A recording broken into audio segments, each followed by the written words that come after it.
Well, good Good morning, morning. lady in pink. Good morning, What are you all everybody. dressed up for?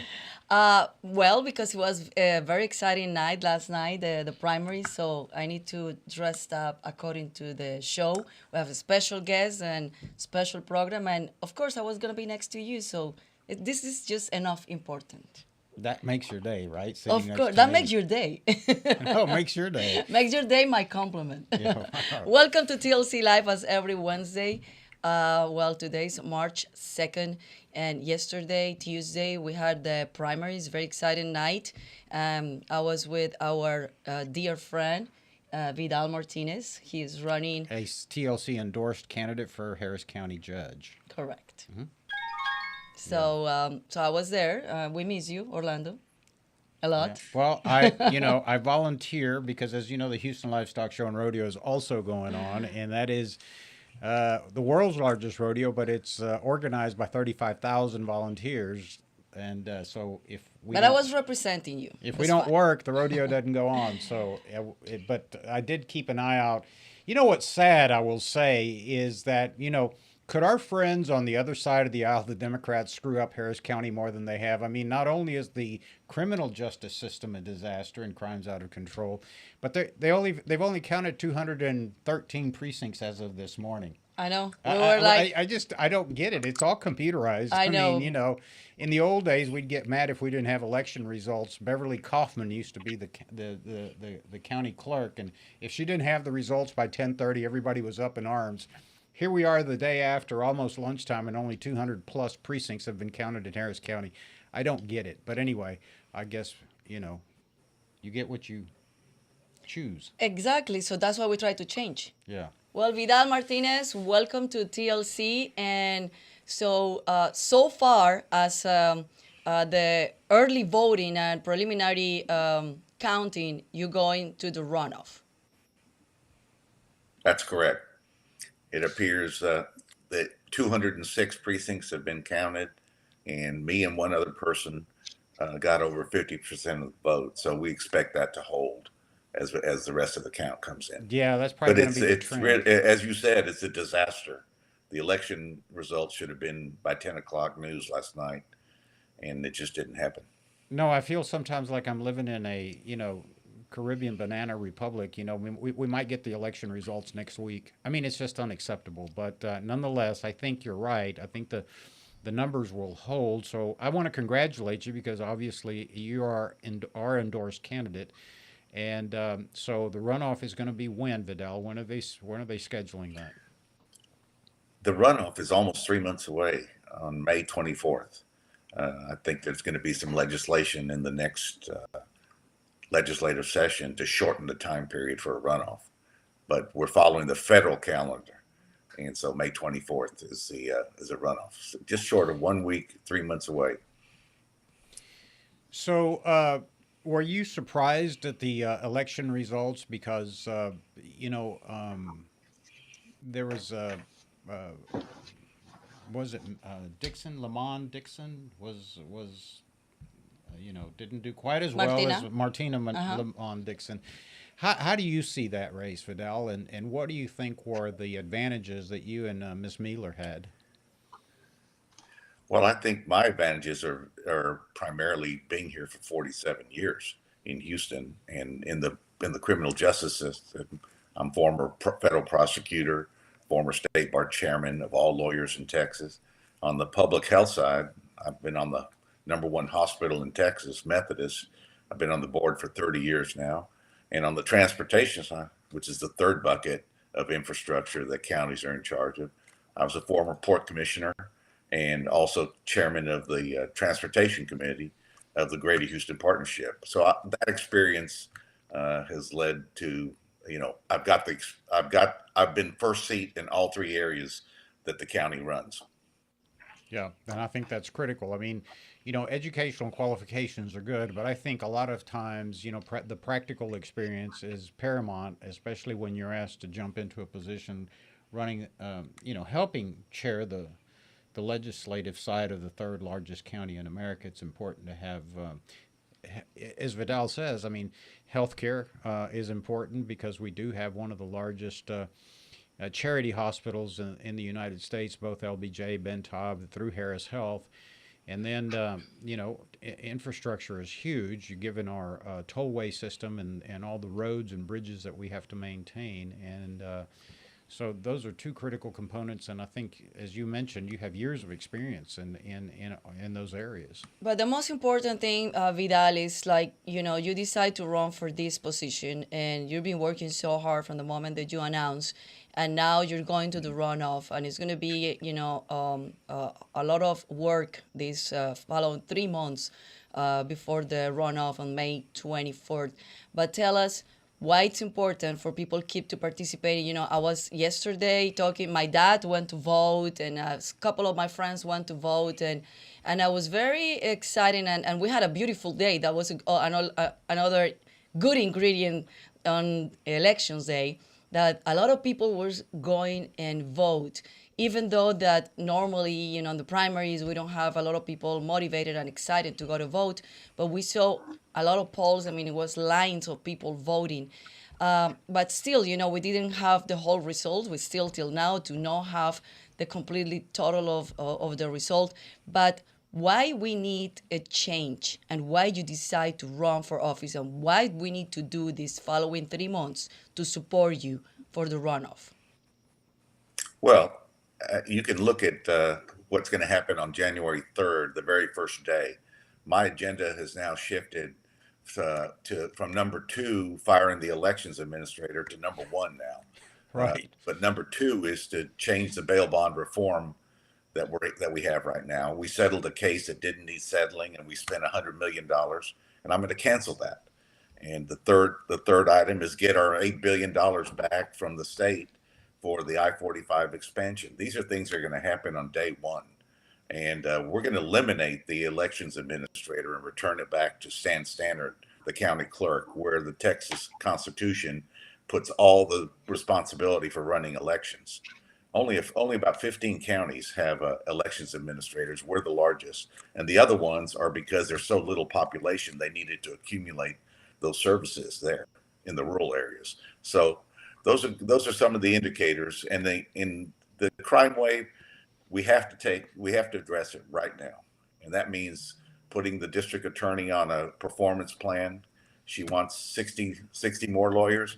We'll give her 15, and 100 days later, we'll measure the backlog reduction of the 108,000 criminal cases that are in the backline. So those are some of the most immediate things. Is let's take care of infrastructure. Let's not stray into social programs. We don't do early childhood education. We don't provide lawyers for immigration purposes. We don't spend $17 million on a tent hospital at NRG without ever seeing a single patient. So let's get back to the three things that counties are supposed to do, and that's what I'm going to emphasize in the runoff here. And we'll probably have somewhere between 150,000 and 200,000 Republican voters, but as Orlando knows, only about 25% to 30% vote in a runoff. So it's going to be getting the message out, getting people to vote, and getting them to return to the polls so that we can move on to the general election race against Lena Hidalgo. This is your first foray into public office. What was your biggest surprise in your first campaign? I guess my biggest surprise was the number of people that came out that I had met in these last 47 years around Houston. People that I met 20 and 30 years ago, old clients, people that were showing up to support me for this race, and also the basic thinking that this county judge and this gang of three have just totally crashed our county finances and our county programs into a wall, and that it needed to be fixed. It's worse when you really dive down into the numbers and you look at some of the corruption issues. It's worse than I thought. I want to comment. I find this surprising because obviously, I spent 12 years as county treasurer. and when the conservatives were at the helm at the county. And were things perfect? No, but they were far better than they are now from a fiscal perspective. We were in the black. We didn't have any more tax anticipation notes. Our crime levels were, comparable to other cities. It was considered a safe county, a safe city, and then we were swept out. But what I find interesting, and then we'll ask Professor Wolfe later, is that in 2018, the candidates that the Democrats put up hardly campaigned. Lena Hidalgo had no experience, no campaign funds. 27 years old. Didn't raise any money. 27 years old, had hardly entered. Had just entered the job market. Probably clueless about the operations of Harris County. And the fellow that beat me had raised no money, did no campaigning, and we were swept out of office. And what's interesting is that gentleman that beat me got swept out last night. I mean, these are folks that do no campaigning. They have no command of the issues. And it's just bizarre to me how that works. But I guess it's just a comment on we won't the have Democrats. the same dynamics that were there in 2018. You had the midterm for President Trump. You had a last time you could straight ticket vote. You had an unknown candidate like Beto O'Rourke out there that got everyone excited. Now everyone knows who he is. He's against guns. He's against the oil and gas industry. I guess if he was against Friday Night Football, everyone would dislike him. But I think it's the same dynamics, and we're going to have the wind at our back because the Biden White House is in total disarray. And you see what our reputation is around the world, and inflation and gas prices. So they're not going to be able to fix this year. And I think there's a reckoning that's coming on November 8th. Yeah. Well, look, I mean, I hope you enjoyed your first foray. Now you're getting into round two, so we want to wish you the very best. Let us know what we can do to continue to highlight your issues. And, as Andrea likes to say, what is your call to action What is your call for to everybody action? watching? What we can do to help you? What is it you want the folks watching you to do for you? Pay attention, come vote on May 24th, and talk to everyone you know at this point. It's going to take a full team effort to win this, but we're also campaigning against Lena right now. So we got to win the runoff, and we got to get ready for her because she's got a 3-month head start on us right now. Okay, and visit your website for sure. We have it. We're going to put it on the screen. Visit your website, and people can not only learn about you, learn about the issues, but also make a contribution to your campaign. Thank you so much. And Orlando, I remember your first race. I was there. That's 30 years ago. That was a long time ago. Well, thanks, Vidal. Good luck, and we'll see you on the campaign trail. Thank you both, and thank you Gracias, for the endorsement from Texas Latinos Conservatives. It meant a lot. You bet. Happy to do it. All right. Well, thank you, Vidal, and to analyze what happened last night in the primaries and what is going on in our political field in Texas, in Harris County. So we have Dr. Chris Wolfe. He is the Doctor of Philosophy and Political Science in the St. Thomas University. Well, Dr. Wolfe, thank you so much for your time. And thank you so much for being with us. And of course, I want to thank you also, my dear friend Claudia Deschamps, for putting everything together. And hola to Claudia. Professor Wolfe, welcome to the program.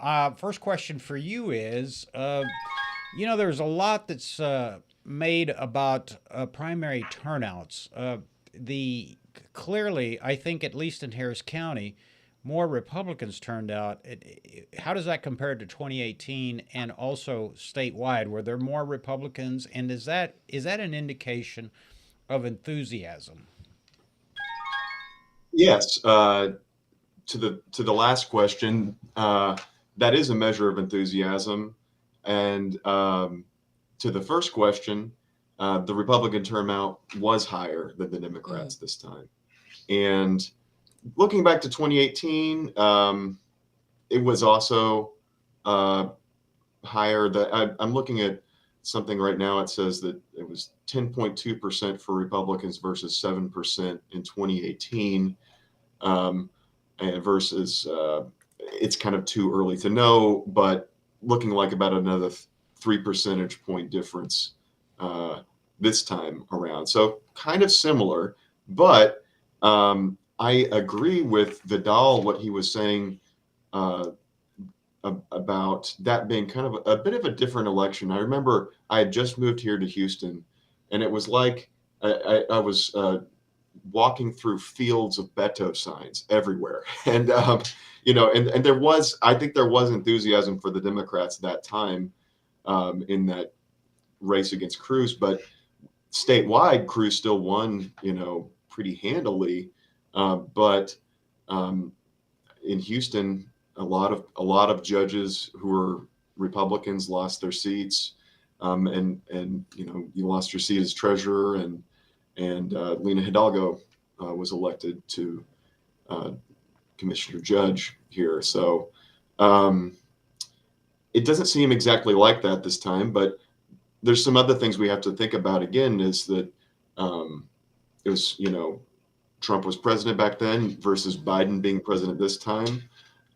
Typically, it's when the president, his party is coming up on the midterm, they typically don't do well. And so, in 2018, that was not a surprise that, there were some seats lost for the Republicans. It shouldn't be a surprise if the Democrats lose seats this time, especially given the polling numbers for Biden, definitely in the tank recently. Ever since he's been underwater ever since the fall of Afghanistan. Yeah, I understood yesterday was a report. I don't know who wrote the story, but he has the second lowest rating of any president going into the State of the Union. And, you know, that's pretty low. I mean, I can't remember. Was it in our lifetime? Who was it that had a lower rating than President Biden? Was it Jimmy Carter? It certainly feels like Carter, Yeah. given a lot of the different issues that have gone on. I mean, and George W. Bush had kind of a low approval rating during some of the Iraq years after 2006. But yeah, I mean, so many of the different issues do seem like Carter. I watched the State of the Union last night, and what was funny was on a bunch of different issues, President Biden seemed to be voicing support for positions that Trump took. I mean, he was saying things like secure the border, fund the police, defund big tech, things that Biden has not supported at all in the past, but he seemed to be introducing that at the State of the Union, perhaps in an attempt to right the ship for the Democrats. But I mean, they don't really support any of those issues, the Democrats. So I didn't know what he was doing exactly. I mean, supporting Ukraine, obviously that's a winning issue, but the other things weren't really typical Democratic positions. Yeah, it's going to be interesting to see how they handle that on the international front with Ukraine and Putin making that move. But one of the questions I have is, and it may be too early because, as you know, we know Harris County results aren't in. But do you just the preliminary and cursory review of the numbers? Do you believe that more Latinos down in South Texas participated in the Republican primary? I know, for example, if you look at Maverick County, they had 8 Latino Republicans file. That's never happened in Maverick County, which, as you know, is a border county. And the seat is Eagle Pass, Texas. And there was a dust up because when Hispanic Republicans went to vote, they were directing them over to the Democratic primary voting booths operated by the Democratic Party. The Republican Party filed a complaint, and of course that was remedied. But looking at the numbers preliminarily in Valverde County and Uvalde County, Maverick County, Starr County, Hidalgo, Cameron County, do you think more Hispanics participated in the Republican primary? Yes. I mean, and we knew that just from the early voting results. that the turnout for Republicans in the Valley was beyond anything in midterm that we had seen before. I mean, and it was, so that's a big change, and that's why it's great to be on here, the Texas Latino Conservative show with y'all, because this is a big change and a big boom for Republicans, and I'm really interested in that House 28 election for the U.S. House between what was a Democratic seat, Cisneros versus Monica de la Cruz. Yeah, that was the Democrat. I think it's Garcia and Witten are in a runoff Okay. On the Republican side down there. Yeah. Doctor, another thing that you were mentioning that the numbers of people voting Republican is getting higher. So in the personal experience, yesterday, a couple of my friends went to vote. They're all Latinos. My dad is Latino. I'm from Colombia. They went to vote, and the feedback that they were giving me, they were texting me and said, like, it's been an hour and I'm still in the line, because they were voting Republican, and said, like, the line for the Republican Party is so long, and I don't see nobody in the Democratic line, and they said, like, it's been an hour and I'm still here. And normally they're been voting every election, and they said, like, I didn't feel that it happened before. It was a surprise, especially in the primaries, seeing this line of people voting and in the Republican Party, and I was like, taking an hour to vote. For them, it was a surprise, and for me too. Mm-hmm. I voted yesterday and voted in the Republican primary, and the line I was in was much shorter, because this was in a pretty liberal part of town, Montrose. And I was actually happy about that, because I can give some more anecdotal evidence of how much these machines are messing up in Harris County. There was a lady in line there was almost nobody in the Republican line there, which was good, because the machines were messing up right in front of me. I saw a lady who, I mean, the way they work is, like, you put in one form and it prints off, and then you put in another form and it prints off again. And, if you crinkle up the paper at all in these kinds of machines, it seems like they're not accepting the ballots, So I'm really glad in some ways that they're getting all this out of the way right now, rather than during the general election. And hopefully, they make some changes.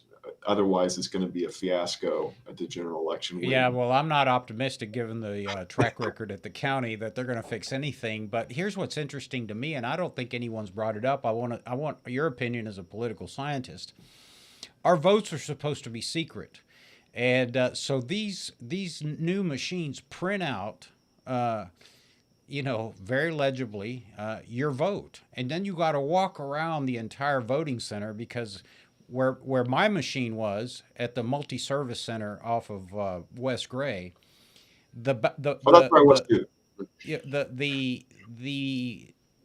station where you then slide your ballot again, you got to walk around the whole building, so everybody can see how you voted. And then if it messes up, the election clerk gets to come grab your ballot. And of course, they're looking to see who you voted for. So there's really nothing secret about it. I know I was voting, and they gave me 2 sheets of paper. So the election clerk comes to me as the machine is printing my choices, which are supposed to be secret, and she's looking at it, and I says, well, so much for the secrecy of the vote in Harris County.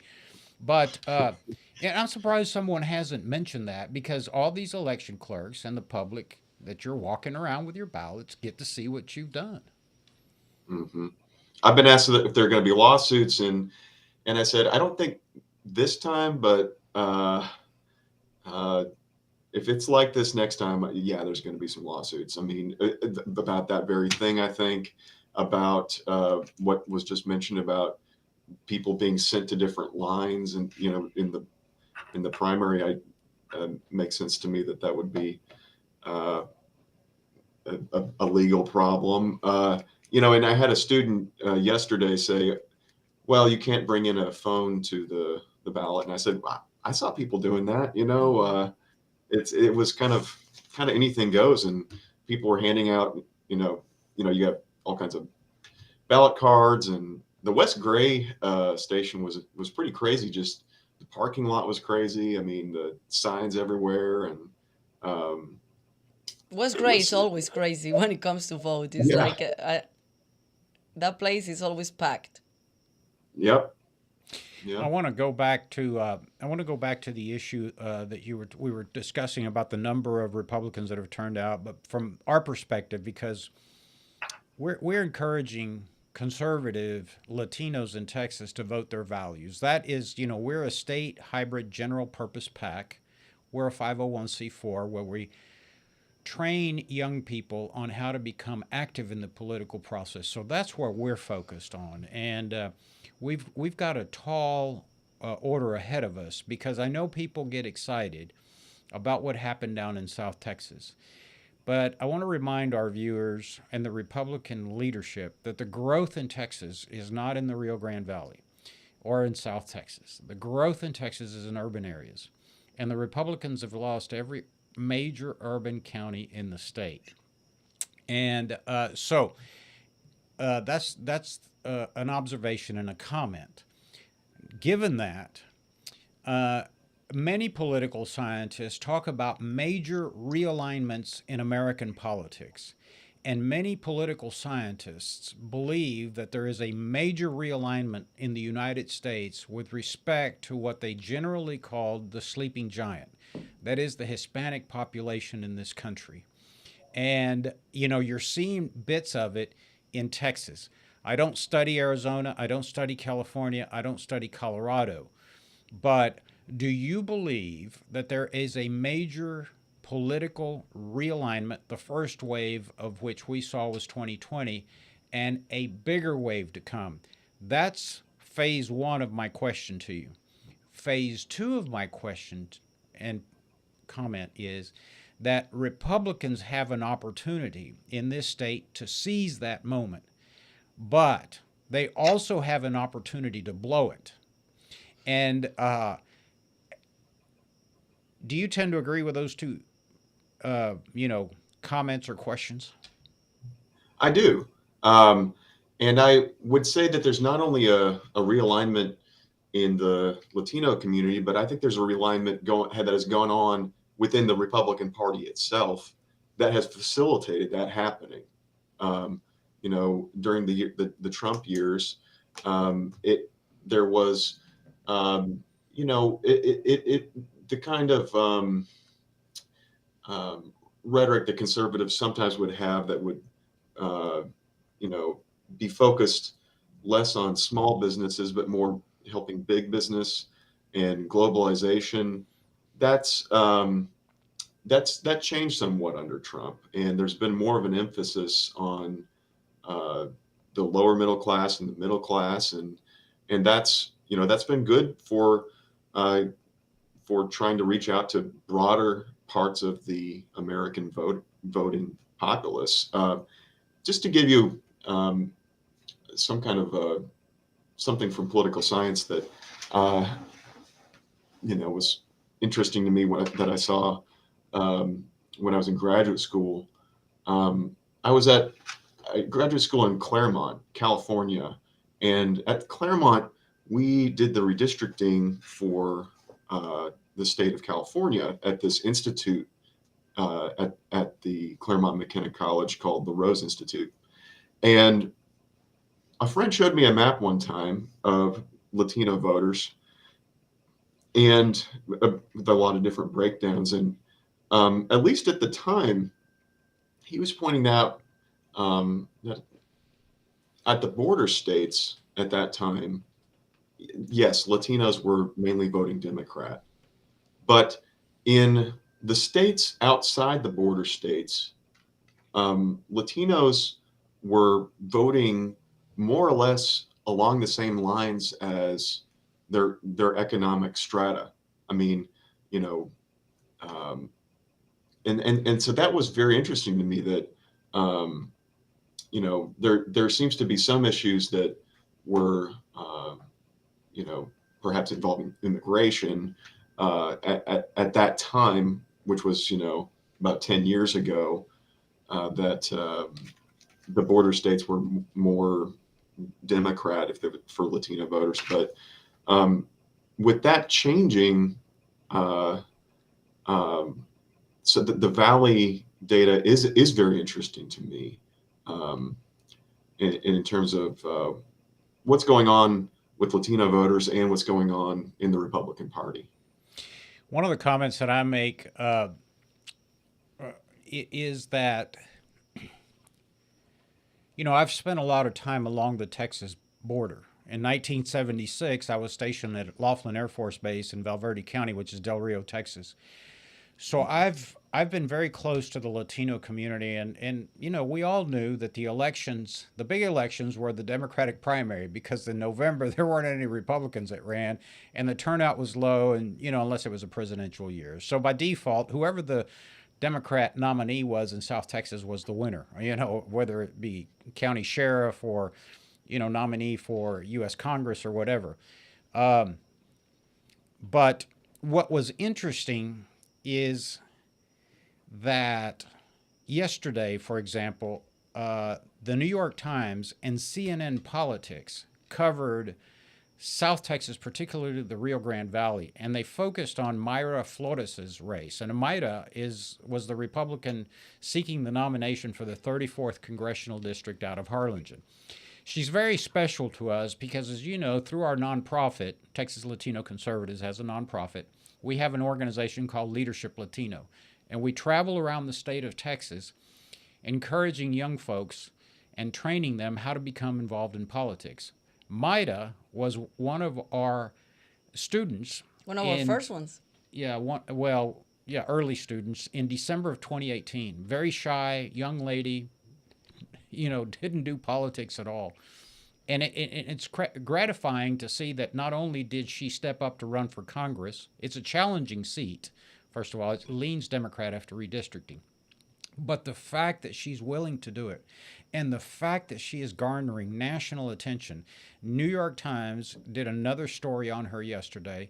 CNN Politics, I've posted that on my personal Facebook page, talks about, you know, the potential for the future and the realignment. But I did pose another question, which I hope is going to be the last question, because I think we have our next guest, who's your colleague as well. Yeah, gotta give him some time. This is an opportunity for the Republican Party of Texas. They can either seize it and build upon it, but I have seen them blow it many, many times. And I got to tell you, I'm not real optimistic about what I see in their efforts because, as I stated earlier, the growth in Texas is urban Texas, not rural Texas. And so we're all excited and wrapped around the axle about what's going on in South Texas. But I'm telling you, if the Republicans in this state don't figure out how to apply conservative principles to urban problems, we're done. That's my perspective. I'd like yours. Yeah, that is an important thing to consider, I think. I mean, last election, what was surprising was how poorly Republicans did in the suburban areas. And I don't know if that's a result of that they just were turned off by Trump in that election or not. Because, I mean, typically the suburban areas were doing really well for Republicans. And so that's another thing I'm really wondering about is, you know, not necessarily some of the city centers, but, you know, some of the suburban areas. Are they going to go back to being Republican if it's not Trump on the ballot? Or you know, that's some of that. I do think there's a lot broader realignments going on beyond just the short-term effects of who's running for president at that time. But we'll have to wait and see. I want to just share with you that we are, Texas Latino Conservatives has been engaged in an extensive study of data after the census, and using geocoding and the new census data and voting trends, we were able to drill down into precincts. I can tell you that it shows that the realignment is taking place. It also shows that as Latinos become economically upwardly mobile, they move out of the inner cities into the suburbs and to the exurbs. And it appears, as you stated, that there is an opportunity to win back not only the suburban votes that we had lost in 2020, but also make gains with Hispanics that are, as they move out of the urban area into the suburbs and exurbs, are voting more like their neighbors. That's an opportunity. But this is where I say that the Republicans come in, and they've got to seize the moment, because the problems that are in urban, and when I say urban areas, I'm talking about the Metroplex. I'm talking about the Houston Metroplex, Harris County area, right? And so crime is an issue. You take the largest school district in our area, Houston Independent School District. That's an abject failure. I mean, people are getting indicted for stealing $8 million. There are schools that are failing. It's just an unmitigated joke, frankly.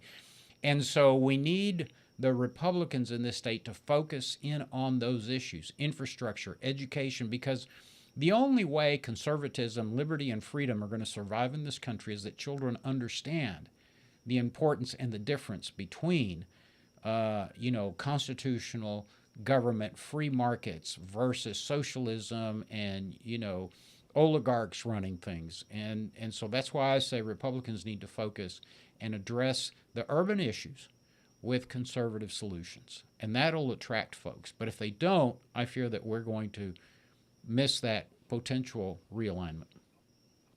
Yes. Yeah. Well, I need to go teach some more students about the Constitution myself, but it's been a wonderful to meet you, Andrea, in Orlando. And thanks so much for having me on today. All right, pleasure. And Thank we you, don't want you to Dr. be Wolfe. we don't want you to be late for your class. Thank you. Thank you so much for your time. And so we were talking also last night about, what took people to, or what motivate people also to vote. And many people were saying that the Ukrainian and Russia conflicts also make people go and vote and pay more attention of what is going on the news. So of course they find out that it was also election, because many people didn't even know that it was a primaries election. So that also make a big part of people going to vote. So that's why we decide to invite Dr. Richard Sindelar. He's also with St. Thomas University, and he's an assistant professor of courses focusing on American foreign policy, international security, international law, and global trade, to tell us and explain to us not only the conflict, but what is the impact on us, the conflict. Because I was listening to the news this morning, and somebody said that this is not just a conflict between two countries, this is a conflict of all of us. So welcome, Dr. Sindelar. We have him? I think I'm here. I hope Okay. I'm here. Oh, yeah, I didn't see you. It was the microphone covering up. Well, Doctor, welcome to TLC. Thank you so much for your time.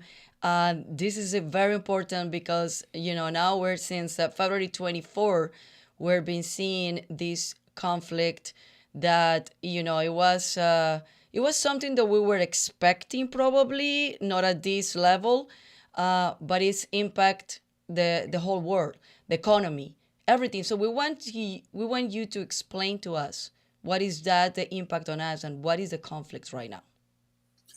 Well, I think we'll start with the question of the impact in the Houston area, which is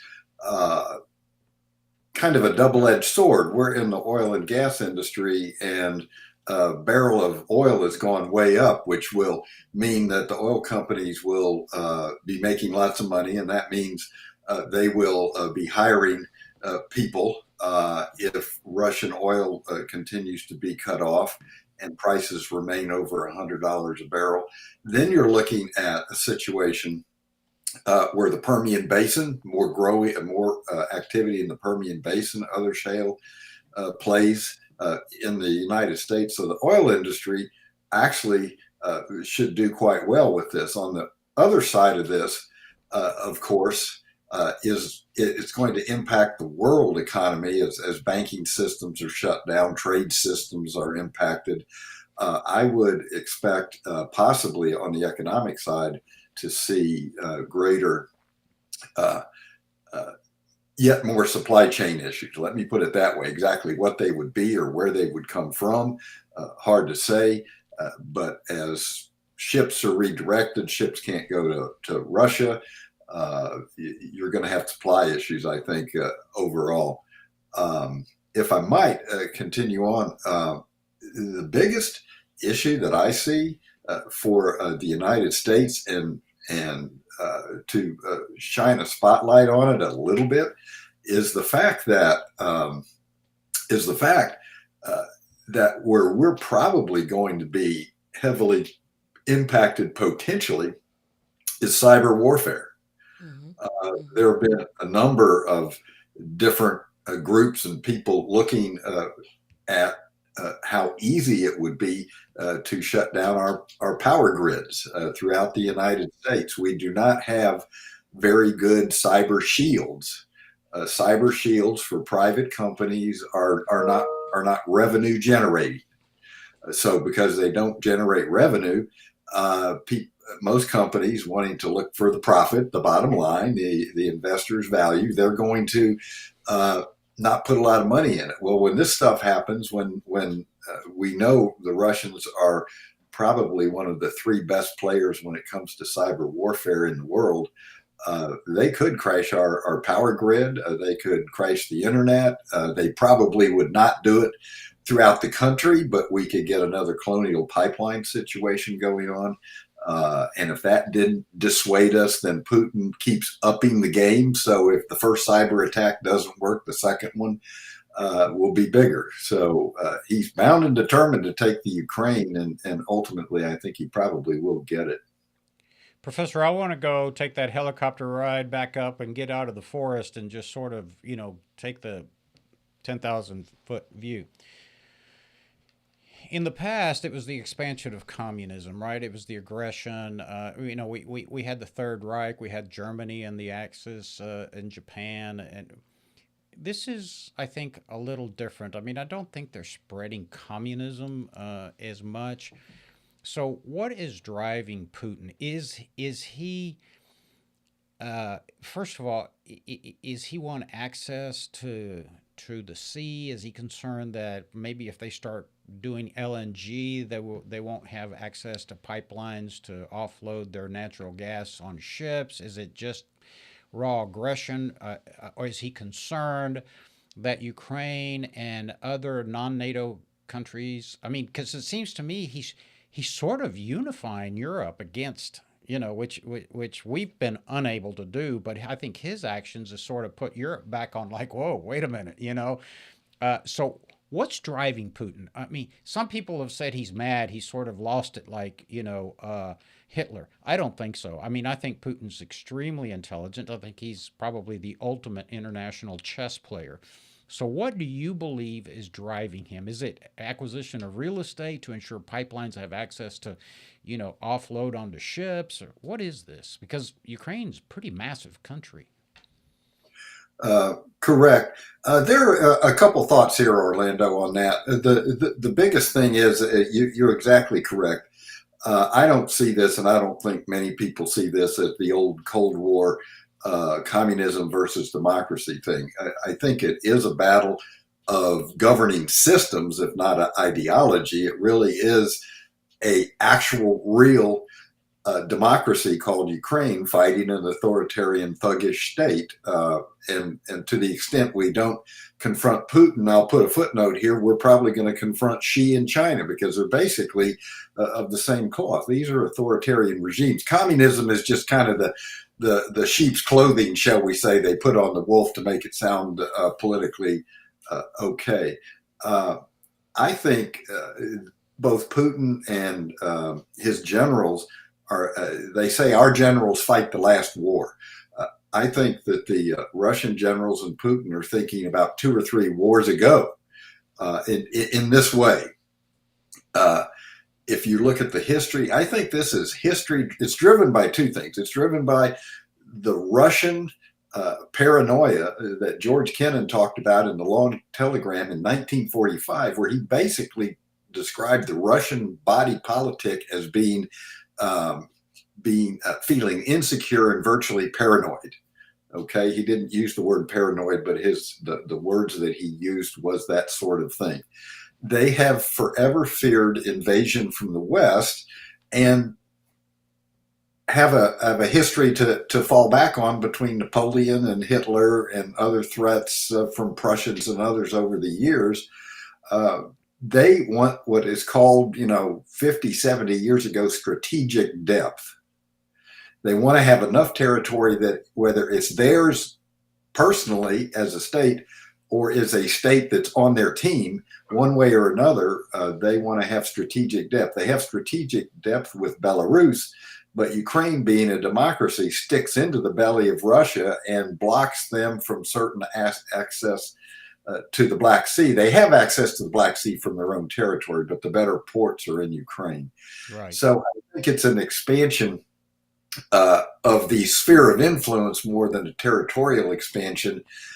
I believe what Putin is looking to do and why Kiev is the main target. I'll do a footnote here. If you notice, the alleged invasion was to protect Donetsk and Luhansk, the 2 declared republics over there, and there's been almost no significant fighting over there at all. It's very clear he wants the southern loop to close off Ukraine from ports. The other thing is he has to capture Kiev, because in old thugs thinking, you have to have the capital and the radio station and the TV station so that you can declare your puppet government.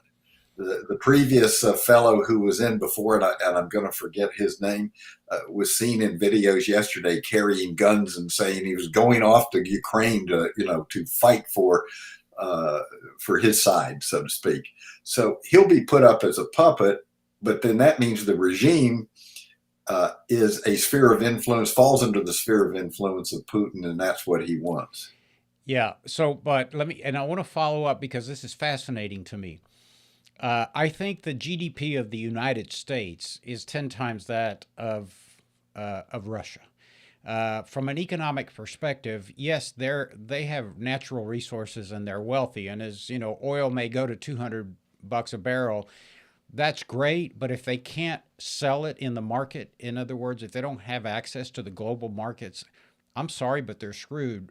Ukraine is a lot of real estate. I mean, this isn't like Israel, that's, a few thousand square miles. Ukraine is huge. So from an economic perspective, not only are they getting now squeezed by a unified Western international community from a monetary perspective, but they're not in great financial shape either, right? So the question is, how long and how dark of an economic winter will the Russian people subject themselves to before they realize this is kind of madness? Because I know, footnote here, I think what they're fighting for is the star quarterback. Ukraine is a star quarterback, and it's a question about whether they're going to join the American Football League or the National Football League. I think that's what this whole fight's about. Where are those countries going to align with? And I think you correctly pointed out, it's huge democracy that's, sticking a big stick in the belly of Russia. But how are they going to survive economically if this is protracted? I mean, I just don't think the West is going to sit back. I don't think the Biden administration and the Joint Chiefs of Staff are going to put their boots up on the desk and say, let them have it.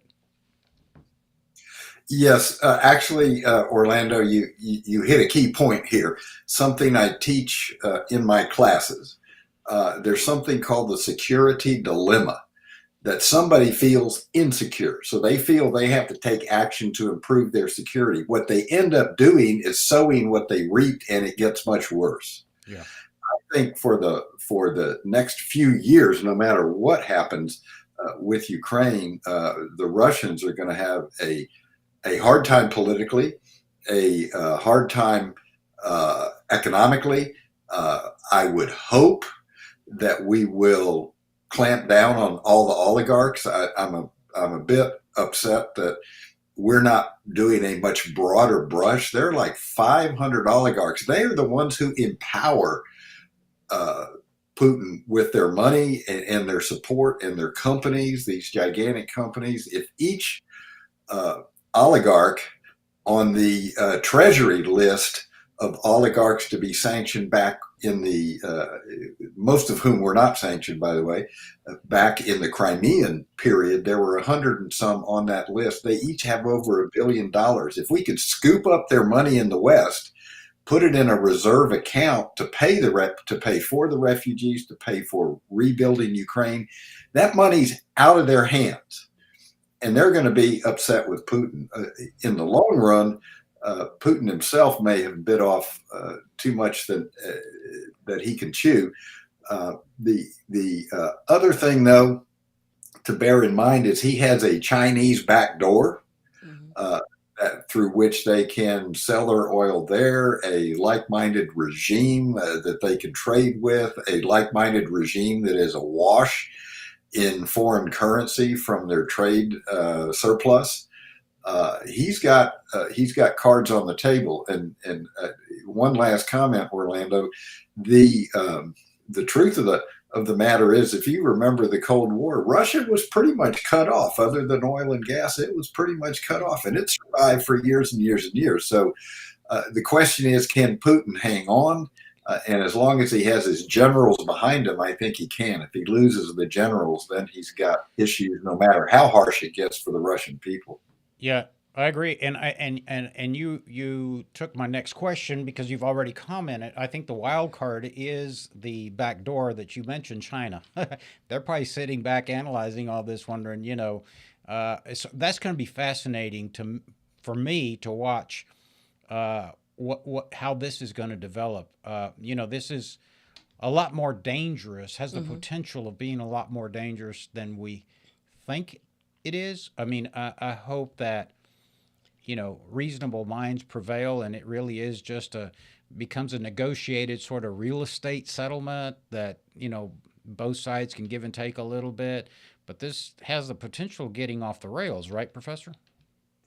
Well, it does. The problem that I see here is what I call the Munich problem. In 1938, Europeans went ahead and let Hitler have the Sudetenland, and they thought that would appease him. Well, it didn't. It only got worse. The General Gerasimov, if I'm pronouncing his name right, has written a doctrine for the Russian military that basically says we need a sphere of influence that also includes the 3 Baltic states, Moldova, Poland, basically a rebuild of part of the old Iron Curtain. And he's right now running their military campaign. He's the one advising Putin. So I'm not sure, even if Putin gets all of Ukraine, that we haven't just delayed the inevitable, the bigger battle for the Baltics and other states. So it's getting very dangerous. I would say one thing, people are now talking about trying to figure out a way to give Putin an off-ramp because his military is taking greater casualties. He's beginning to get pushback at home. I'm suspecting that the ramp up in fighting in Kharkiv, Kiev, and Mariupol, the main ports and cities that Putin is after, that he may be willing to take the capital and what's east of the dividing river of the Ukraine, the Dnieper, and put up his puppet Ukrainian state. And that may be enough of an off-ramp that he will let the western part of Ukraine resettle at Lviv, which has been traditionally a major city in the east. And so we'll have 2 Ukraines, almost an East and West Germany again. That might be his off-ramp if he wants to take it. If he's listening to General Gerasimov, then he may not take that, and we're in for a longer fight. Dr. Sindelar, I want to put it in a perspective, easy to understand for our families. What we can expect, what consequence, for the family that have to go grocery, for the family that have to drive every day to work, to take the kids to school. The regular life of regular family in this country and in every country in the world. The main issue now, presuming that we don't go nuclear and we don't get into that game, for the families here, I think what you'll probably see is yet more price rises because of those same supply chain issues. The supply chain issues will get worse until the whole trade scene stabilizes over time. High oil prices, of course, are generally good for Houston, but they mean it costs more to drive trucks. It costs more to run factories. So all the producers of all the goods we buy are going to be paying more for their energy. And so they're going to raise their prices. So I think probably price rises. And I'll kick back just for the 1 second. Whatever you have at home, sign up for every shield you can, because we may get into a cyber war that's major and could take down a lot of our internet infrastructure. So just be prepared for that. Yeah. I'm going to advise Andrea, she's so young, Professor, to go buy a bunch of stamps at the post office, because we won't be able to send text anymore, emails. So the post office will get the windfall. I want to ask you one last question, which has always fascinated me. Was Nixon correct in engaging and bringing the Chinese into the family of nations, into the economic prospect, thinking that a rising boat a rising tide would lift all boats, and that they would join the community of the family of nations? Has that backfired on us? Well, at the time when he and Kissinger did that, we do that as a case study in my foreign policy class at the university, that very thing. I think it was a positive move. And remember, the major move was to get the Russians to come to the table to negotiate strategic arms limitation, not whether or not China ever came out into the world. But that was a secondary goal. It worked great for a while. But again, their system tends toward authoritarianism, so it's pretty easy for the authoritarians to seize control, and that's basically what Xi has done. So a good idea, played out well, it went well for 30 years, it's just gone bad because we've changed the leadership in China. Great. Well, I appreciate your time. From a global international relations, I'm absolutely fascinated about I can what's stay all going day on. long. I Yeah, can we stay could talk all day more. long. I mean, to me, it's fascinating It's because I don't incredible. know if you know my history. I was born in Havana in 1957, so as a young man, I lived through the Cuban Missile Crises, and having to flee the island, and as a refugee, landing luckily in the United States. But I've watched all that through, communism versus democracies in Latin America. But now it's interesting to see this whole. We thought we had, Europe, and after we lost the Soviet Union, that Russia was going to come around, and now we've got this flare up. So, and even more important is, as you said, it's gonna the back door for Putin is China. It's gonna be fascinating to see how this develops. So, we appreciate your insight. If you would be generous enough to allow us to call you again and follow up in a few weeks, or if there's a flare up, to have you back briefly to tell us what's going on. But we want to thank you for the generosity of your time. I really want him to come back, Orlando, and I want to develop more, to explain to the regular people in the community what to do, what he was explaining to us, what to do at home to protect ourselves, Right. because this conflict is not easy to understand for everybody. And I'm talking about, like, I did news for 15 years, and I always was told, like, talk to people like you're talking to an 8-year-old person, because it's not easy to understand, and it's not easy to understand the consequence. We see it like, oh, it's far away, it's in Europe. No, It's our conflict. And what is the consequence and the impact on us in the regular basis, in our journal, in daily basis, you know, with our family, with our kids, driving, going to the grocery, little things that it become at the end big things because it's our daily journal. So that's why we will love to have you back next time to explain more deep on that. Well, thank you. Thank you all for having me. I'd be happy to come back. Orlando, I followed you since your early days in politics, so I knew the Cuban connection. So be happy to come back, and thanks for having me today. And Well, Chris, thank you, Professor. God bless, and keep up the good work over at the University of St. Thomas. All Thank right. you so much. I think we're going to be charged overtime because we're keeping Mark out Oh here. my God, And I love the we're show. into Mark's lunch hour, right? The show, you know what? He was enjoying. I was This was seeing fascinating. him, and he was like, This was a fascinating show. he was like having so much fun. He was. Yeah, Okay, he's about to cut us off. So bid he everybody a didn't want to farewell. cut us off. All right, guys. Thanks for joining us. Remember, we're going to be in San Antonio, Texas, April the 5th. Chingo Bling is joining us. That Yay, lunch. We can't are wait. honoring our tough Tejano at the Woody Center, the Mays Museum in San Antonio, April 5th. Go to www.toughtejano.com for all the details.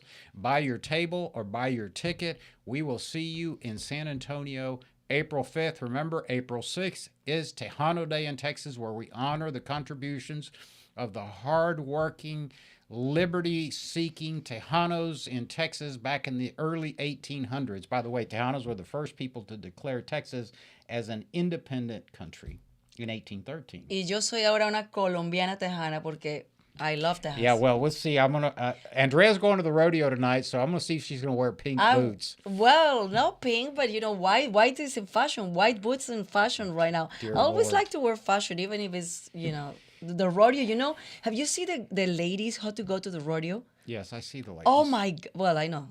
You pay attention to the ladies. My God, it's like a fashion show. I love it. All right, guys, we'll see you next week. Remember, check us out on TexasLatinoConservatives.com. Have a blessed week, and don't forget, stay involved and vote. Bye-bye. Bye bye. Nos vemos el próximo miércoles.